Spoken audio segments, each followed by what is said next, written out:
Meus amigos, temporada de balanços a todo vapor e também temporada de dividendos. Estamos agora passando por uma chuva de dividendos, então vou falar com vocês de uma companhia que vai pagar aqui excelentes dividendos e que atua num setor defensivo.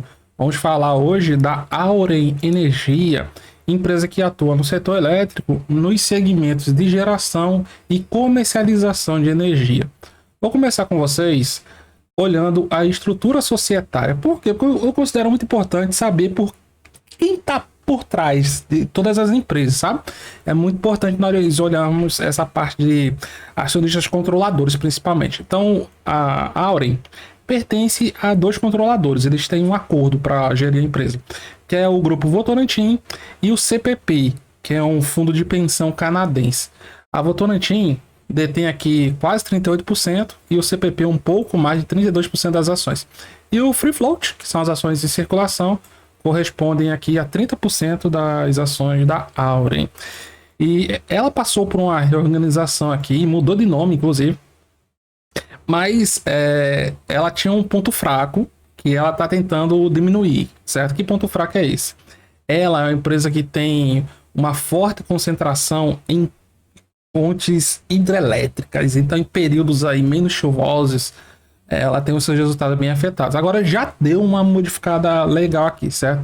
Em capacidade instalada, a empresa que tem 3,1 gigawatts, sendo que desses 2,3 são aqui de fontes hidrelétricas, mas em breve ela pode acrescentar aqui até mais ou menos 2 gigawatts, um pouco mais de 2 gigawatts em fontes alternativas, tanto a fonte eólica quanto também aqui fonte solar. Só em fonte solar já tem previsto aqui o lançamento, não está em construção ainda, certo? Mas já está previsto de 1,7 gigawatts. Seria aqui uma excelente empresa com essa área de atuação. Quando você vai ver em relação à companhia, não tem nada demais, setor elétrico não tem o que ver, certo? Quando a empresa do setor elétrico, para ser uma ação bomba, ela tem que se esforçar muito ou alguma coisa deu muito errado. Como é o caso da Renova Energia, certo? Ali é um caso mais complicado. Então, outra coisa que eu vou dar com vocês, datas de resultados, muito importante isso. Data de resultado aqui referente ao primeiro trimestre de 2023, 4 de maio de 2023. Aí depois, o próximo resultado, agosto, dia 2 de agosto, segundo trimestre de 2023. E no dia 31 de outubro, a companhia vai divulgar o seu terceiro trimestre de 2023. Aí quando vamos olhar, por exemplo, a empresa, como é que é o resultado dela? Tá crescendo? Tá diminuindo? Olha, deu uma patinada aqui, mas nada demais. Quer dizer, mais ou menos, né? Depende da sua perspectiva. Entre 2021 e 2022, a receita da companhia caiu aqui mais ou menos 11%. Mesmo assim, uma empresa que gera em um ano 5 bilhões 754 milhões. Tá longe, mas muito longe. Só uma empresa ruim. E no comparativo trimestral, a queda foi um pouquinho mais forte, quase 21% de queda. Mesmo assim, garantiu aqui uma receita de quase 1,5 bilhão no final de 2022.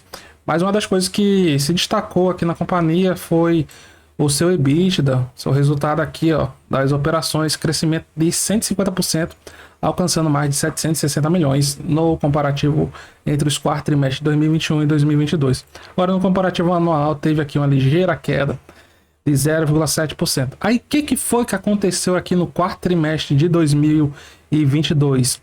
Tivemos fatos não recorrentes, certo? A empresa, ó, gerou aqui um resultado financeiro de 2 bilhões de reais. Isso deu uma impulsionadazinha no seu lucro. Aí deu um lucro líquido aqui de 2 bilhões 453 milhões. O que é que a empresa vai fazer com esse dinheiro? Distribuir em dividendos. Mas ela não tem um percentual de dividendos elevados. Não ainda. Por quê? Porque a pessoa pode ver esse último pagamento que ela anunciou e criar falsas expectativas, falsas esperanças. Ah, daqui para frente ela vai começar a pagar excelentes dividendos. Não tem como você saber isso e nada diz que ela vai fazer isso. Porque, repetindo, aqui é um resultado não recorrente. Não foi um resultado fruto da atividade dela, certo? Deixa eu ver se eu acho aqui para vocês rapidinho o que foi o não recorrente. Mas qualquer coisa é só dá uma olhada lá no resultado. Que, inclusive, eu recomendo isso. Você investe numa empresa, cara. É bom você sempre olhar os resultados dela. Deixa eu ver. Eliminações. Enfim, é só pesquisar lá. Mas o que é importante ver também. E a companhia, certo? Ela conseguiu aqui dar uma melhorada bastante na sua relação dívida líquida sobre o EBITDA, porque como eu mostrei, o EBITDA subiu 150% no trimestre. Então em 2021 ela estava com alavancagem de 2,6 vezes. E agora terminou o ano de 2022 com uma alavancagem de 1,5. Sendo que o prazo médio da dívida dela é superior a 7 anos. Boa parte das dívidas vencem depois de 2030, certo? Até lá tem aqui um cronograma de pagamento bem tranquilo. Depois de 2030, no momento atual, vencem aqui 2 bilhões e meio de reais. E a companhia tinha em caixa no final de 2022 quase 3 bilhões e 400. Foi o resultado que ela divulgou. E outro ponto positivo é justamente aqui os indexadores da dívida que ela tem. Ou seja, quais são os índices utilizados na correção de suas dívidas? A grande maioria, 65% da dívida dela é indexada ao IPCA. O que é positivo? Que o IPCA, que é a nossa inflação oficial agora, está por volta de 4% nos últimos 12 meses. Então a companhia deu aqui uma aliviada muito boa. Enquanto que 26% é a taxa de juros de longo prazo, que é uma taxa mais camarada, é uma taxa subsidiada aqui do BNDES, e apenas 10% está vinculado ao CDI. O CDI, por sua vez, ele é vinculado à Selic, né? Selic agora está em 13,75%, sem expectativa de cair. O mercado projeta a Selic lá por volta dos 12, um quebradinho no final do ano, mas Campos Neto até agora não falou nada de baixar a Selic, não. Então, aqui o que pesaria mais seria justamente se ela tivesse indexadores maiores ao CDI, mas não é o caso dela. A dívida dela aqui tá bem tranquilinha, meus amigos. E na parte de pagamento de dividendos, ó, a companhia anunciou o pagamento bilionário de dividendos. 1 bilhão e 500 milhões de reais, o que equivale a 1 bilhão e meio de reais. Como é que foi essa composição? Olha, 1 bilhão e meio de reais não, R$1,50 por ação, que é 1 bilhão e meio de reais, né, o total. Então, na composição, ó, a companhia fez o pagamento aqui de 635 milhões de reais, que é o mínimo que ela tem que pagar, é o mínimo, correspondendo aqui a 25% do seu lucro líquido, e 864 milhões como dividendos adicionais. Então, por exemplo, fazendo a regra de 3, né?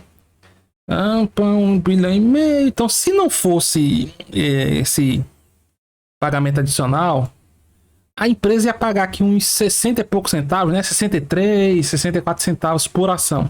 Seria mais ou menos isso, a lógica. Aí quem vai ter direito a receber esses dividendos? Quem estiver posicionado nas ações no dia 4 de maio de 2023, o pagamento vai ser feito logo em seguida, 15 de maio. Aí quando vamos aqui, ó, para o dividend yield da companhia antes desse pagamento, ela pagou apenas 10 centavos nos últimos 12 meses. E antes de virar a Auren Energia, ela também não era uma empresa conhecida como uma boa pagadora de dividendos. O que é que atrai muita sardinhada aqui para a Auren? É o fato do Barsi estar investindo. Aí o Barsi investe, a sardinha fica toda ouriçada, toda molhadinha. Vou investir porque o Barsi está investindo. O Barsi nunca erra. Não fale mal dele que ele nunca erra. Se ele está investindo, vou investir também. Só que o Barsi é o Barsi, né, cara? O cara tem não sei quantos bilhões investidos. A gente não é o Barsi. Trabalha com a nossa realidade. O que eu tô querendo dizer com isso? Não copiem carteira de ninguém. Pelo amor de Jesus Cristo. Isso aí é a receita para você se arrebentar. Pode ser do Barsi, pode ser do Parisotto, pode ser de não sei quem. A tendência é você se arrebentar. Pode se dar bem em um ou outro ativo, mas não é uma coisa sustentável no longo prazo. A questão é você mesmo formar suas análises, consultar, claro, várias fontes. Mas você tomar sua decisão a partir do que você acha, e não do que alguém, só porque tem uma posição melhor do que você, tem uma renda melhor do que você, está investindo. E na questão aqui de preço, é um papel bem lateral, ó.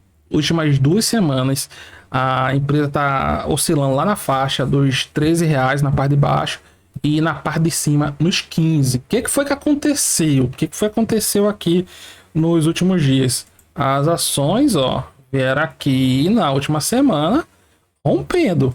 Será que agora os acionistas da Auren Energia vão ter aqui, ó, a sua redenção, porque todas as outras vezes, pelo menos aqui, desde abril, maio de 2022, aí tocou em setembro de 2022, chegou próximo em outubro, chegou em dezembro, chegou aqui em janeiro, fevereiro, todas as vezes, todas que chegou nos R$ 15, deu uma derrapadazinha.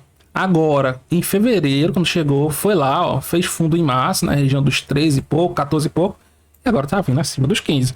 Vamos aguardar aí, ver se o mercado vai se animar com as ações da Auren ou vai voltar lá em busca da região dos 13 centavos, R$ 13 novamente, beleza? Então, se gostou desse like, muito obrigado a todos, tudo de bom, até mais.